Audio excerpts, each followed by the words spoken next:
Good evening, everyone. This is Danielle Stewart, your candidate for mayor of Beckley, and welcome to our weekly Tuesday Ask Danielle. I hope everyone is doing well. I know a lot of people going a little crazy over all of the isolation, myself included. Not exactly built to be isolated like this, but doing what we can. Myself and my partner Christina, we're working on a garden and looking forward to that. Been doing a lot of digging, but a lot of work, but we'll have a whole lot of fresh vegetables come late summer and fall. Everybody's kind of seeing the virus updates as going through. Raleigh County just announced that it's sixth case so far. Overall, though, the numbers are looking a lot better than projected.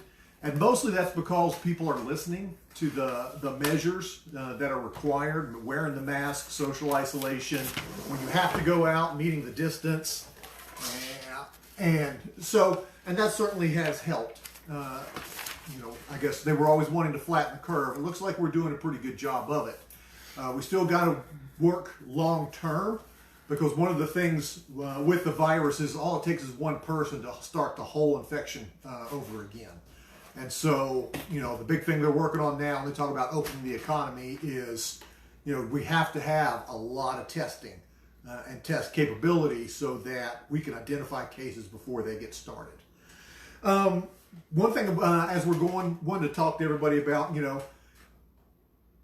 a big challenge as voters you have right now is, how do you meet the candidates? How do you get to know what the positions are and who you want to vote for? I finished my absentee ballot last week and submitted it. And there were some challenges, because there was, especially in the Supreme Court race, because there was individuals I just never heard of. And I went online to look. I couldn't find Facebook pages. I couldn't find websites. Resorted to try to find news articles. Found a few. But it made it very difficult to know who to vote for. And so, I've been very open on Facebook, but there's lots of other ways to get a hold of me, and I wanted to make sure everyone was aware of those. You'll see the information posted here. You can always call. My phone number is 304-250-3105. If I don't answer, please leave a message and I will call you back. But feel free to call me, and I would love to talk to you. You can also email me, and the email is Danielle Stewart, 4, Beckley@gmail.com. Again, I will email you back, or if you email me and say, hey, can you call me Tuesday at 10 p.m., or hopefully not 10 p.m., but if you say 10 p.m., Tuesday at 10 p.m., then I will call you Tuesday at 10 p.m. so that we have a chance to talk. You can also check out my website, DanielleStewartForMayor.com, especially under platform. You'll see right now I have 8 total position papers published. The latest one will actually be one of the topics that we talk about today, which is the homeless problem. And obviously, if you're here on the Facebook page, you can follow me here on Facebook. Everything we post everywhere else comes here as well, so that you can see kind of what's going on with the candidate. I would love to say that I could go door to door and meet people in the time before the election, but the reality is that won't happen. I will do what I can as the protective measures are lifted, but I certainly don't want to go around and be the one that's putting you at risk, because that's really what it is. If I go around to 100 houses, that, while it does increase my chance of getting it, it also gives a big chance of me spreading it to others. And so that's definitely something I do not want to do. And so unless there's a safer way, I probably won't be doing a whole lot of door-to-door as we go through. I encourage you to share my information as I post things as much as possible. Talk to your friends, family, see what they think. And again, feel free to reach out to me. I've got the information here. You can see it as we're going through and we're talking. So today's topic is that position paper number 8, which is the homelessness problem that we have. And we all know that we have a homeless problem here in Beckley. Now, if you talk to the Raleigh County Community Action Association, when they did their annual count, they only found 3 homeless people in all of Raleigh County. So I think that we know that that is well, I should say this. It is 100% accurate with the criteria that they have to use according to the Housing and Urban Development. And that definition is, well, to give you examples, if you're sleeping on someone's couch, you're not homeless. If you're sleeping in the homeless shelter, you're not homeless. If you've broken into somebody's house and you're just staying warm that night, you're not homeless. And so they go out on the coldest night of the year, they do this count, and they come up, well, we only have 3 homeless in the entire county. And yet, even if you live with your parents and you had to move in, technically you're homeless, but they don't count you because you have a place to stay. And that makes it very difficult. And so how do we know that we have problems with homelessness, and how we know that in poverty in general is when you walk downtown, people coming up and asking you for money all the time. You see people using the bathroom in the streets. You see people, sleeping in the streets. It was just a couple of months ago, we were driving by, I guess it was last fall, and there was somebody passed out right in front of the DHHR building and sleeping there. And we got him a blanket and tried to help, but there's only so much you can do. So what are we doing about it is really what it comes down to it. We have the homeless shelter. They're almost at full capacity all the time, but they're not, through no fault of their own, the problem is not fully being addressed. Part of that is the homeless themselves. Some people don't want to go to the shelter because the shelter imposes rules on them that they don't want to obey. So there's multiple things going on with the problem. So one of my major solutions is I want to create a drop-in center for homeless and people in poverty. And this homeless center would have things like lockers for people to lock up their stuff, showers, a laundry facility, a place to get haircuts, or somebody to come in and do haircuts every couple of once a week or something like that. But something that people can go to and get the help that a lot of us just take for granted that we already have. In addition to that, one place that they can have a mail room, because when you talk to a lot of the homeless people and people in poverty, the number one issue they have is they don't have an ID card. And they can't get an ID card unless they have a physical address. I said fiscal, but physical address. And without that physical address, you can't get any ID. When you don't have any ID, you can't get any help. You can't get housing. You can't get TANF. You can't get unemployment. You get nothing. So that's always the challenge is having a simple mail place. And so that's something that this drop-in center would have. It would have a mail room with a physical address that people could come and sign up for the mailbox, and then that starts the process of them getting an ID so that they can get help and can improve. In addition to that, I would like to have a social worker that works there, whose job not only is to counsel those individuals, but to help walk them through the process. It can be difficult and mind-boggling to have to go through everything that they have to go through to get support.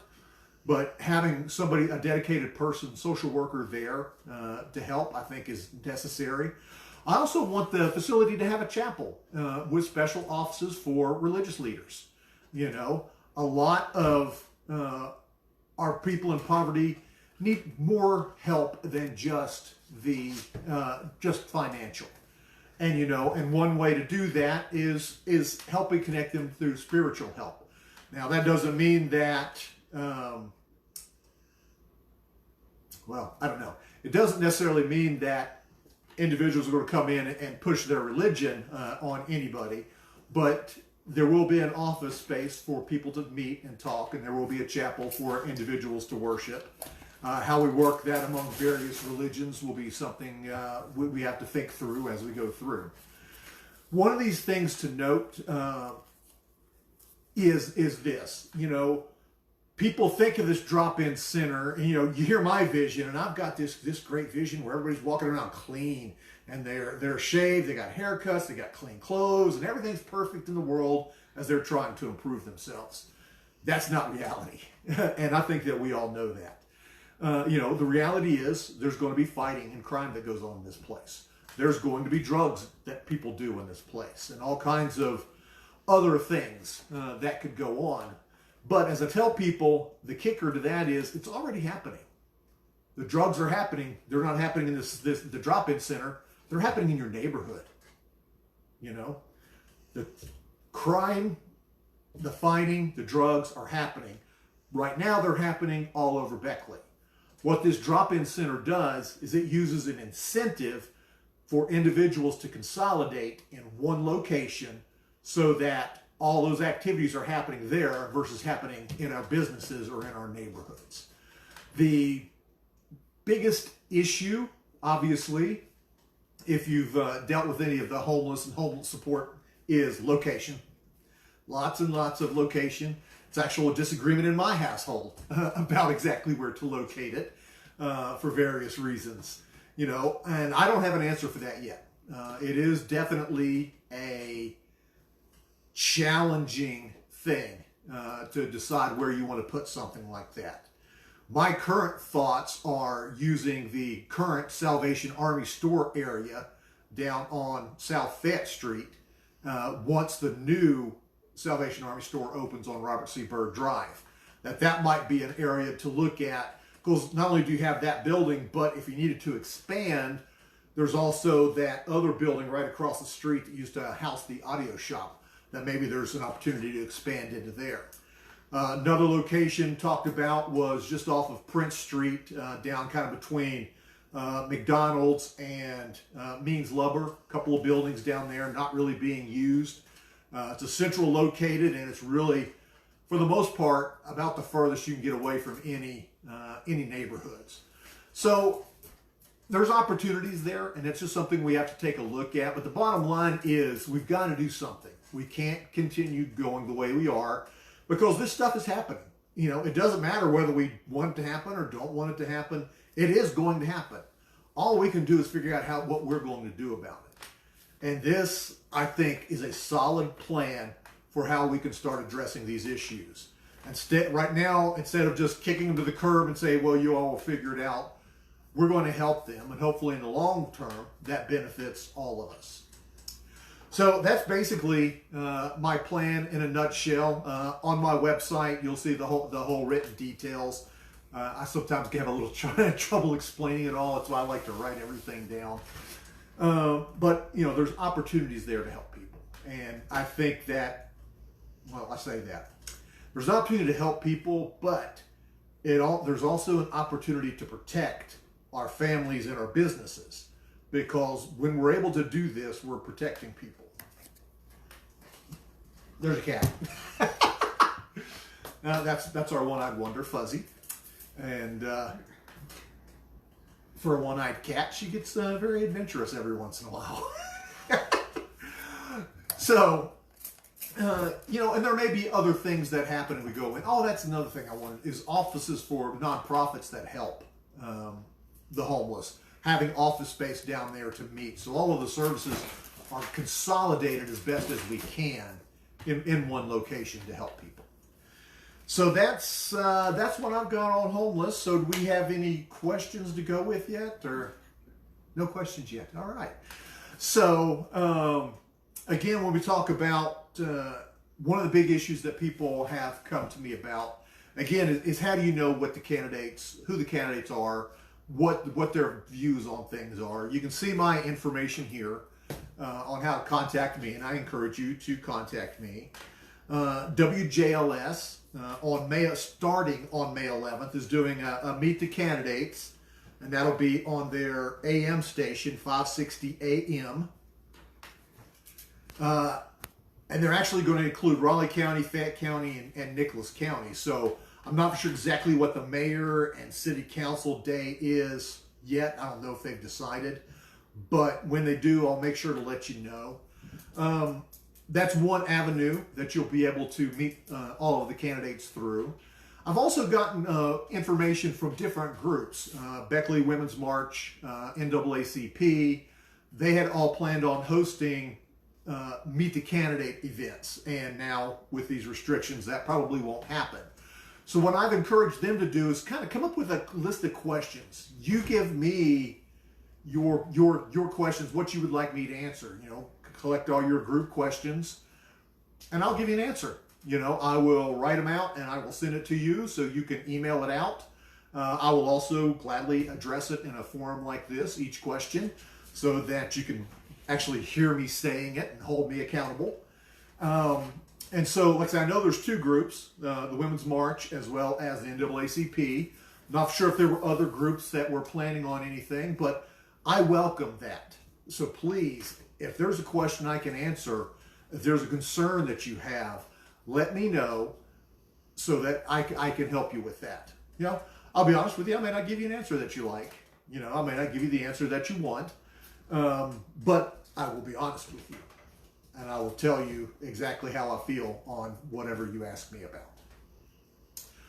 So let's see, nothing else and no questions. Oh boy, lots of fun talk time today. Oh, okay. So next topic. See, I have all these topics that come up as we go through. This is why Christina won't let me have access to my own Facebook page, because if I have, oh, I'm not supposed to say that. Don't tell me I said that. Anyway. So on April 11th, WVNS posted a story about the City of Beckley budget and projections of a 25% decrease in revenue. And that revenue, what isn't said is whether that's revenue just from March, April timeframe, or whether that's over the whole year. But there's a lot of concern about the city being able to to follow its budget through the end of the year because of basically a large reduction in B&O taxes. That's almost 35% of the income. If you add in the 1% sales tax, you're looking at like 45% of the income. And despite the fact that Walmart is full all the time, there's a lot of businesses that aren't opening. And so that income, B&O tax income coming in, is really going to have the city's going to take a budget hit. And it may take a little bit of while, may take a year to fully recover from that loss of income coming in. And that's definitely something as a mayor candidate that I'm aware about, because if you've read any of my papers, I have lots of plans on how to reallocate city funds to meet those needs that we have in the community. And you know, before this, those were feasible plans. Last session, I ran down, an analysis of the 2020 budget and where there's money available. Now that money may or may not be available now, at least for a year, until we get back up on our feet with everything going on. Wish I could give you more details about the budget. Don't really have anything. The city council meeting that was supposed to be today at 6:30 was canceled. But they do have another meeting on April 21st, and I'm writing this down so I remember it, at 8:30 a.m. And they will be broadcasting that meeting over Facebook. I think it's just audio, though. I don't think there's any video that will go with that. But essentially, the city council is meeting to vote on the levy rates for the FY 2021 budget, which will run from July 1st, 2020 to June 30th, 2021. I figure there will also be some budget talk during that meeting, especially since we're talking about levy rates there. So I will definitely be in attendance listening in. I hope you're able to listen in. If not, we'll see if I can record it and maybe we can post it later on so that people can go back and kind of hear what's being said. Last year, missed the meeting because, as if you've heard my talk about transparency, you don't know about a meeting unless you go to City Hall and read it on the bulletin board, especially the special meetings. So we found out about it like 2 hours after the meeting was done. It's like, what? I didn't even know that was going on. So I'm curious how that goes. And so I will definitely be in attendance listening in on that. Again, I hope you're able to as well. All right, no questions then. All right. Then, wait. Nope, no question. All right. So again, again, feel free to contact me. We will do this again next Tuesday at 7 p.m. I really do want to hear your concerns. I want to hear your ideas. And I truly think that if you spend just 15 minutes talking to me, you'll understand why I'm the best candidate for mayor. So thank you all for listening in. I greatly appreciate it. Stay safe. Take care of your neighbors.